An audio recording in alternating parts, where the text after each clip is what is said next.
Монгол Улсын их хурлын дарга Амрын Өсгөлөнгийн урилгаараа бүгд найрамдах Солонгос улсын үндэсний ассамблеийн дарга Өв Воншиг Монгол улсад албан ёсны айлчлал хийж байна.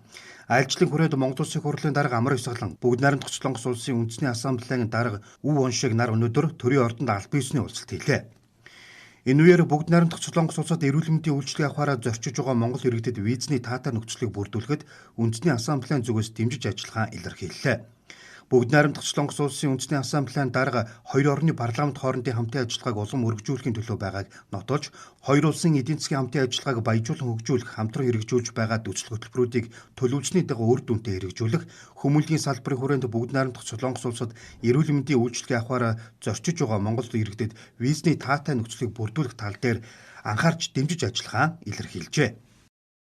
Ялангуяа одоо энэ Монгол улс бүгд найрамдах Солонгос улсын иргэдийг Монгол улсад зорчиход визгүй болгосон. За үүнтэй хамаатуулаад бас одоо Монгол иргэдийн зорчих асуудал дээр онцгой анхаарахыг бас хэллээ. За мөн бас одоо өвчний улмаас Солонгос улсыг зорж байгаа иргэдийн эмнэлгийн визийн асуудлыг одоо шуурхайлдаг, гаргадаг байх талаас энэ асуудал дээр бас онцгой анхаарахыг хэлсэн. Мөн яг энэ асуудлыг улсын хурлын дараа Амар Исалган бас хөндөж ярьлаа.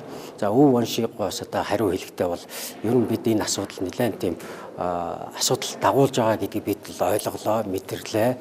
За мөн одоо дотоод хэргийн яам, хууль зүйн яамд бас энэ асуудлыг хөндөж, за дээрээс нь одоо үндэсний ассамблеийн талаас онцгой анхаарч ажиллагаа илэрхийллээ.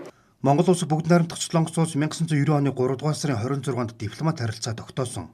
Одоо хоёр улсын хоорондоо дипломат харилцаа тогтоосны 35 жилийн тохиож байгаамаа. Солонгосын талаас парламентын төвчөнд инхүү 12 жилийн дараа албан ёсны айлчлал хийж байна. Энэ удаагийн айлчлалыг судлаачдын төлөөлөл инхүү дүгнэж байна. Тэгэхээр парламент хоорондын хамтын ажиллагаа гэдэг бол улс хоорондын хамтын ажиллагаа маш чухал байрлалцдаг. Ялангуяа одоо энэ бол хамтын ажиллагааны энд эрхцэн харилцааг боловсронгуй болгох бол маш чухал ач холбогдолтой. За өнөөдөр бол бид бүгд мэдчихээн бүгд найрамдах Солонгос улсад бол ерөнхийлөгчийн сонгуулийн үндсэн улс төрийн юмс бол эхэлсэн. За ийм одоо юунд бол бүгд найрамдах Солонгос улсын одоо үндэсний парламентын дарга завд цай гарган ингэж айлчилж байна гэдэг бол одоо хоёр орны харилцаанд бол өндөр ач холбогдол өгж байна гэж ингэж одоо ойлгож байна. Тэгэхээр хоёр талын парламентын харилцаа маань бол хоёр орны хууль тогтоох дэд байгууллага энэ одоо хамтын ажиллагааг гүнзгийрүүлэх явдал байгаа. За энэ айлчлал бол хоёр орны харилцааны стратегийн түвшний харилцааг гүнзгийрүүлэх хөгжүүлэлт маш чухал ач холбогдолтой. За дээр нь бол одоо хоёр талын ялангуяа одоо энэ худалдаа эдийн засгийн хамтын ажиллагаа хийж байгаа.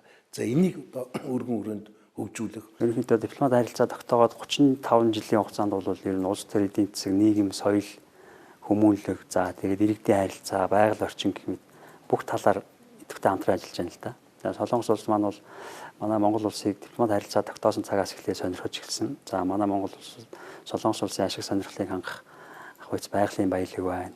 За тэгээд газар зүйн ашигтай байршил байна. За ер нь бол тэгээд хамтын ажиллагаа бол идэвхтэй явж байна. Тэгээд Солонгос улс маань дипломат харилцаа тогтоосон цагаас эхлээд манай улс руу бол ингээд идэвхтэй хамтран ажиллаж эхэлсэн.